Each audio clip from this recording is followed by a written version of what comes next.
Hello नमस्कार जय हिंद वंदे मातरम। दोस्तों स्वागत है आप सभी का आपके अपने यूट्यूब प्लेटफॉर्म राजस्थान क्लासेस पर। आइए दोस्तों 6 बज चुके हैं और हिंदी की क्लास अपन पढ़ने वाले। हिंदी का मॉडल पेपर जो कि टॉप 50 क्वेश्चन, कल अपन ने 25 क्वेश्चन पढ़े थे और आज अपन 25 क्वेश्चन पढ़ के ये हिंदी का मॉडल पेपर कंप्लीट करेंगे।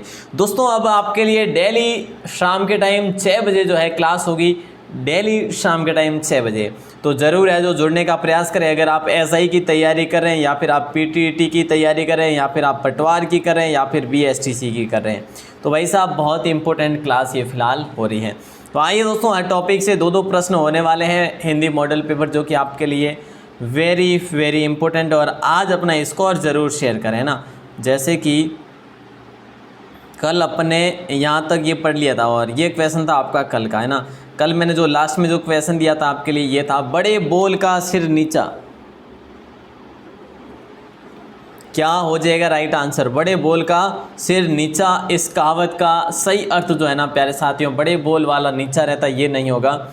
कड़वा थूथू मीठा गप गप, ये भी नहीं होगा। घमंडी को नीचा देखना पड़ता है। बड़े बोल का सिर नीचा मतलब कि घमंडी को बार बार नीचा देखना पड़ता है जहाँ पर भी हो। दोस्तों जो ज़्यादा ही बोलता है तो क्या करता है, नीचा देखना पड़ता है उसे। अगला प्रश्न आपकी स्क्रीन पे है 27 नंबर। निम्न में से शुद्ध वाक्य है,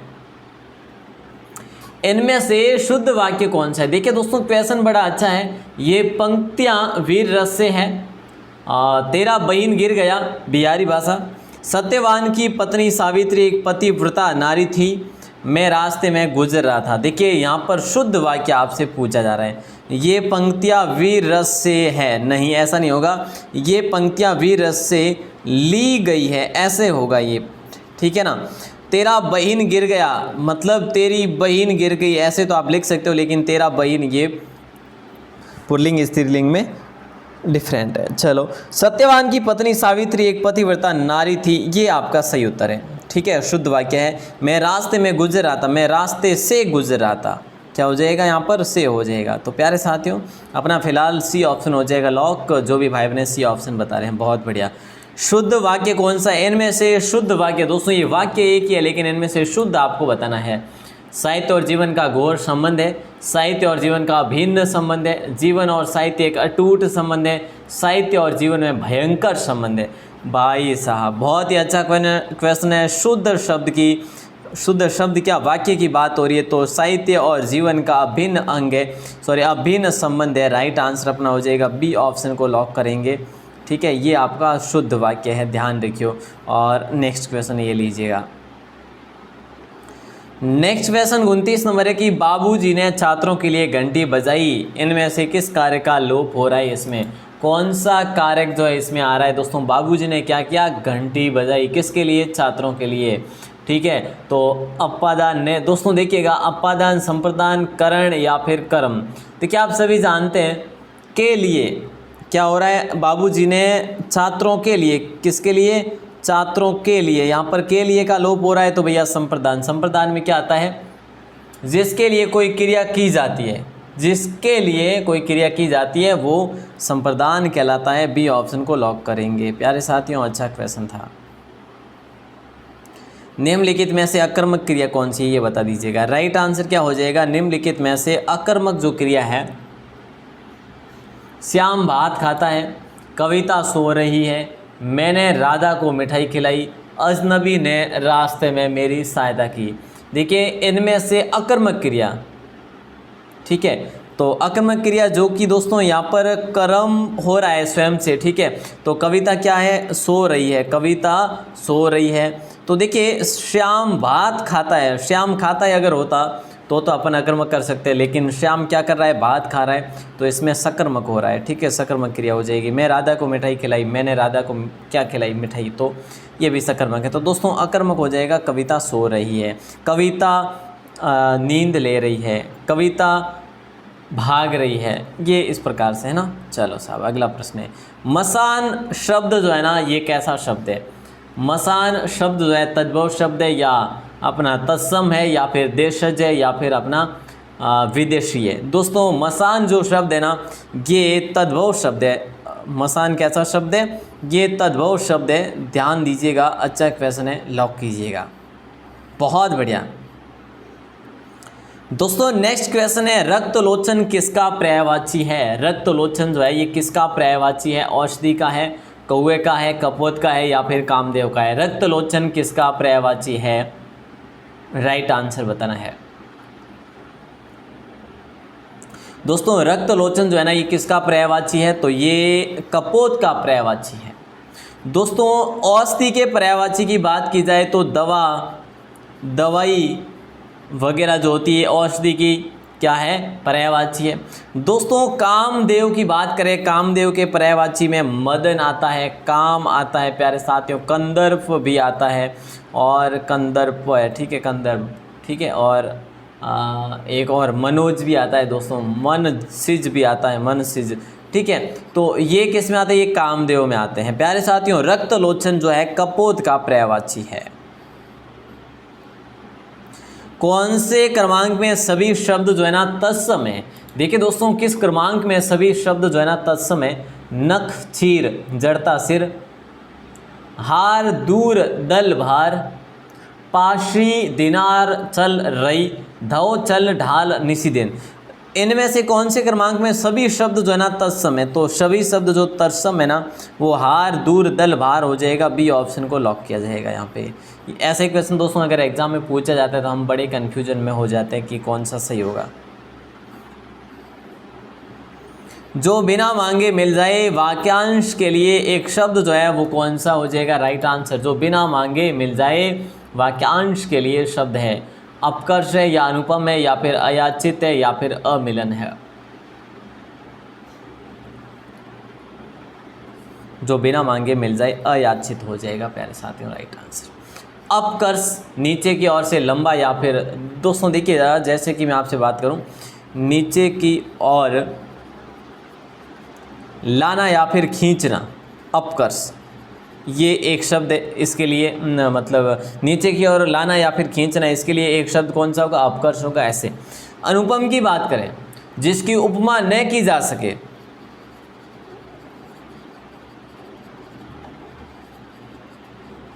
ठीक है, तो अनुपम हो जाएगा। और बिना मांगे मिल जाए वो अयाचित हो जाएगा। बोले सर नेक्स्ट क्वेश्चन बता दीजिएगा। ये लीजिएगा आपका अगला प्रश्न है, जूं के डर से गूदड़ी नहीं छोड़ी जाती, मुहावरे का अर्थ क्या है? दोस्तों जो माथे की जो जूं होती है ना उसके डर से गूदड़ी नहीं छोड़ी जाती, गूदड़ी मतलब बिस्तर नहीं छोड़े जाते, तो मुहावरे का अर्थ क्या है? इसकी कोई व्याख्या नहीं होती प्यारे दोस्तों, ये हमें पढ़ने होते हैं, ठीक है। छोटी चीज़ से डरना या छोटी बाधा से लक्ष्य नहीं त्यागा जाता, एक बाधा, यहाँ पे दो बाधा नहीं है। छोटी सी समस्या को भगाना या उपरोक्त सभी।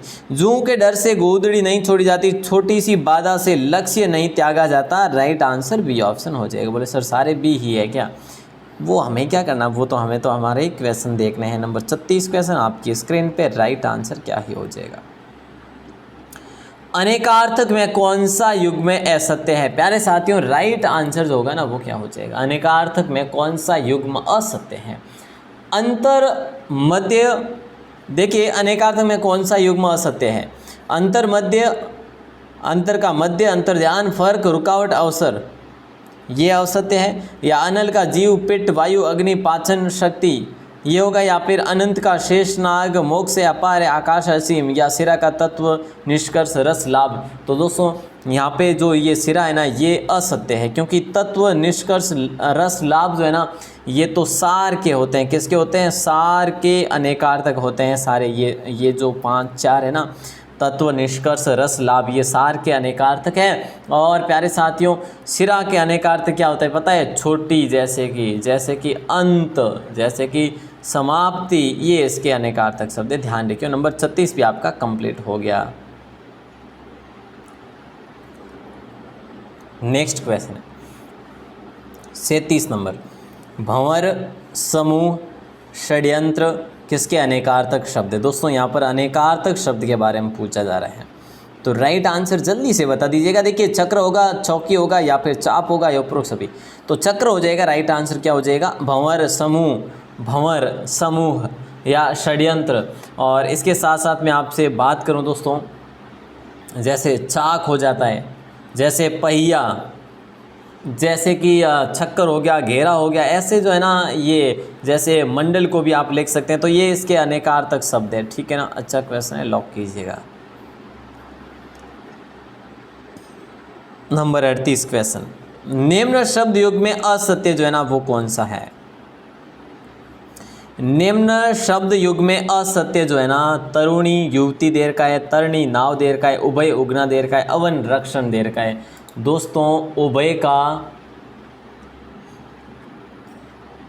असत्य जो है ना वो है उभय। उभय का उगना नहीं होता, उभय का दोनों हो जाएगा। क्या हो जाएगा? दोनों। ठीक है, तरुणी का युवती, तरणी का जो है शब्द युग में पूछा जा रहा है ना, तो तरणी का नाव होगा, तरुणी का युवती होगा, उभय का दोनों, अवन का रक्षण। तो ध्यान रखियो सी ऑप्शन लॉक हो जाएगा। लेकिन यहाँ पर अपन ने अगर दोनों लिखा तो फिर है जो ध्यान रखियो, मोनिका जो है ये लिख कर ही उठेगी, मोनिका लिख कर ही उठेगी। इसमें विधेय कौन सा है दोस्तों? लिख कर ही उठेगी ये विधेय है, या फिर मोनिका विधेय है, या मोनिका लिख कर ही उठेगी पूरा का पूरा विधेय है, या फिर इनमें से कोई नहीं। विधेय दोस्तों मतलब कि जैसे कि कार्य क्या हो रहा है ना, तो लिख कर ही उठेगी, तो लिख कर ही उठेगी ये हो रहा है, तो दोस्तों ए ऑप्शन हो जाएगा राइट आंसर। क्या कर्म कर रही है? तो लिख कर ही उठेगी, लिखना ये वो कर्म कर रही है, तो बिल्कुल दोस्तों राइट आंसर हो जाएगा आपका। अगर पूछा जाए कि भी उद्देश्य कौन सा होगा इसमें, तो दोस्तों उद्देश्य क्या होगा? उद्देश्य मोनिका होगा। ठीक है, अच्छा क्वेश्चन है, लॉक कीजिएगा। दुधारू में उपसर्ग कौन सा है? देखिए दोस्तों, दुधारू में उपसर्ग जो है ना वो कौन सा उपसर्ग है? दू या फिर दू या फिर दूध या फिर दे। अच्छा क्वेश्चन है। दुधारू में उपसर्ग जो है ना वो अपना बी ऑप्शन हो जाएगा, दू प्लस धारू। जैसे कि दू प्लस दू का मतलब अपन मान सकते हैं जैसे दोबारा।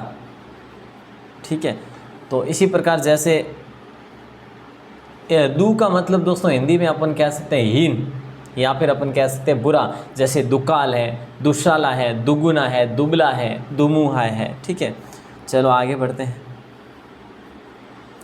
किस शब्द में उपसर्ग का प्रयोग नहीं किया गया? दोस्तों देखिएगा कौन से शब्द में उपसर्ग का प्रयोग नहीं किया गया, ये आपसे प्रश्न किया जा रहा है। किस शब्द में उपसर्ग का प्रयोग नहीं किया गया? अविराम, अच्छाई, अत्युत्तम या फिर अनुच्छेद। किस शब्द में उपसर्ग का प्रयोग नहीं किया गया? तो अच्छाई में उपसर्ग का प्रयोग नहीं किया गया, बाकी सभी में अविराम, अति उत्तम, अन प्लस उच्छेद। ठीक है, तो अच्छाई में नहीं है प्यारे दोस्तों उपसर्ग का प्रयोग। नेक्स्ट क्वेश्चन नंबर 42 ये पूछा जा रहा है आपसे पूछा जा रहा है कि व्यवस्था का संधि विच्छेद होगा, क्या हो जाएगा? व्यवस्था का संधि विच्छेद जो होगा ना, वी प्लस अवस्था होगा, या फिर यव प्लस अवस्था होगा, या व प्लस अवस्था, या वी प्लस अवस्था। देखिए दोस्तों ये संधि जो है ना, व्यवस्था में संधि जो होगी वो कौन सी हो जाएगी? वो तो अपन विच्छेद करेंगे तभी पता चलेगा।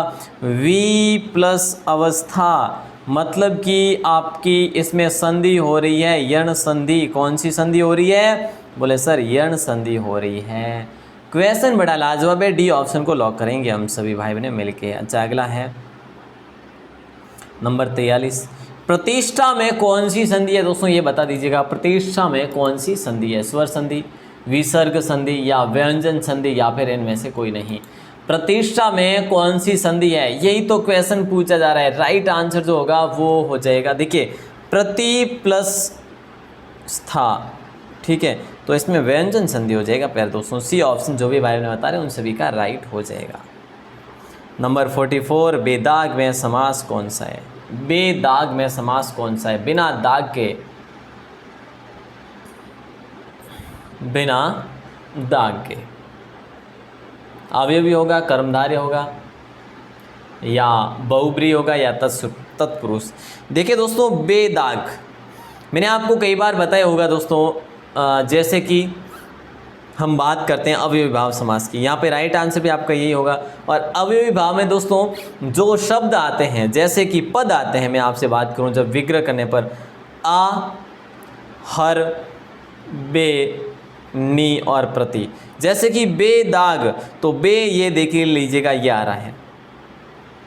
ठीक है, तो दोस्तों जहाँ तक की बात करें ऐसे अगर वर्ड आए तो आप समझ जाइएगा कि अवयवी भाव है। ठीक है, ध्यान रखियो। अगला प्रश्न नंबर 45 आपकी स्क्रीन पे भाववाचक संज्ञा पूछा जा रहा है। देखिए दोस्तों, भाववाचक संज्ञा जो है ना, इनमें से कौन सी है? सुंदर है, स्वास्थ्य है, उत्तम है या फिर उपरोक्त सभी है।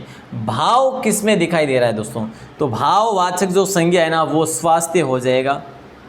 ठीक है, क्या हो जाएगा? स्वास्थ्य हो जाएगा। और उत्तम जैसे कि इसे आप गुणवाचक कह सकते हैं प्यारे साथियों।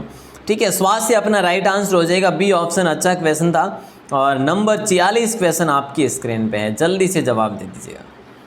दोस्तों देखिएगा, किस क्रम में प्रेरणार्थक क्रिया है? इनमें से कौन से क्रम में प्रेरणार्थक क्रिया है? अध्यापक ने छात्रों से पुस्तक पढ़वाई, रमेश सो चुका है, उसने पढ़कर भोजन किया, सीता नृत्य करती है।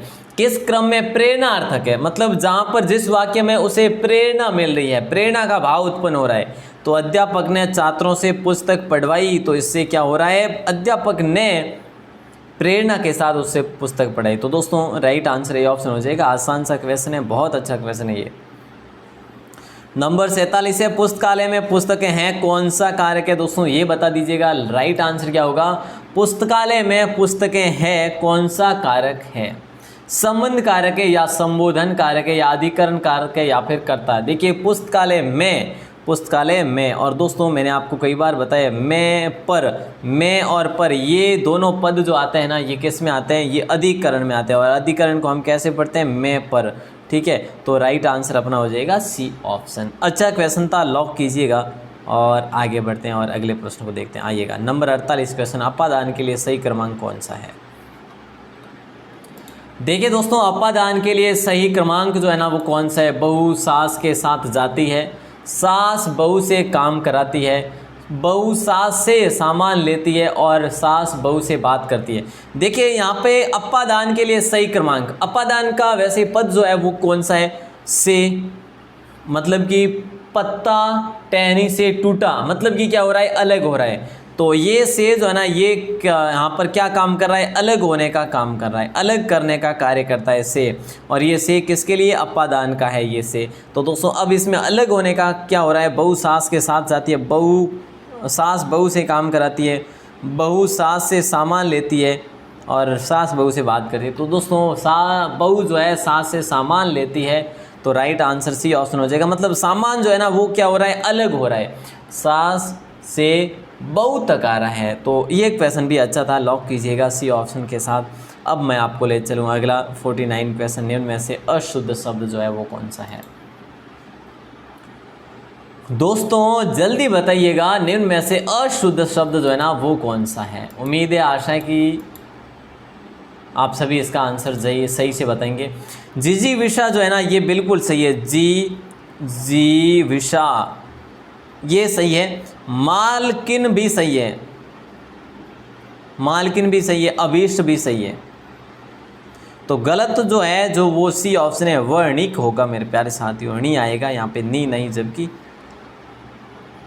णी आ जाएगा। सी ऑप्शन को लॉक करेंगे, अशुद्ध है ना इसीलिए। दोस्तों लास्ट क्वेश्चन दे रहा हूँ, इसका आंसर आपको बाहर है कि कमेंट सेक्शन में देना है। उम्मीद ऐसी है कि आप इसका जवाब जरूर देंगे। अशुद्ध वाक्य जो है ना, इनमें से राजनीति वैमनस्यता बढ़ाती है, मैं कभी नहीं रोता, छात्र ने शरारत की, मैं अब बहुत थक चुका हूँ। दोस्तों इसका राइट आंसर आपको बताना है, बाहर आके कमेंट सेक्शन में ज़रूर बताएंगे आप। चलिए दोस्तों, दिख गया है आंसर, तो इसका आंसर मैं ही बता देता हूँ। मैं आपको लास्ट का एक और दूसरा सवाल लेता हूँ, ठीक है। देखिए इसमें राजनीति वैमनस्यता बढ़ाती, अशुद्ध वाक्य है, ठीक है। और मैं कभी नहीं रोता, ये शुद्ध है। और छात्र ने शरारत की, मैं अब बहुत थक चुका हूँ। तो इसका सही और शुद्ध जो होगा वो क्या होगा? राजनीति वैमनस्य बढ़ाती है, राजनीति वैमनस्य बढ़ाती है, ता नहीं होगा। तो बिल्कुल दोस्तों अशुद्ध यहाँ पे ये हो जाएगा। और मैं अब आपको एक क्वेश्चन दे रहा हूँ। उम्मीद आशा है कि आपको क्लास तो शानदार लगी ही होगी। और एक सवाल मेरा आपसे रहेगा जिसका आंसर आपको बाहर आके कमेंट सेक्शन में देना है। और दोस्तों क्लास अगर अच्छी लगी हो तो लाइक ज़रूर बनेगा। आज ये 25 क्वेश्चन ही थे दोस्तों, और उम्मीद करूँगा कि अब से आपके लिए 30 क्वेश्चन करें, ताकि जिससे कि अपनी क्लास भी थोड़ी सी और लंबी बन सके। और दोस्तों आज का प्रश्न मैं आपको दे रहा हूँ और सभी को जवाब भी देना है, ठीक है। और यहाँ पर मैं लिख देता हूँ, कुछ ज़्यादा नहीं लिखूँगा बस।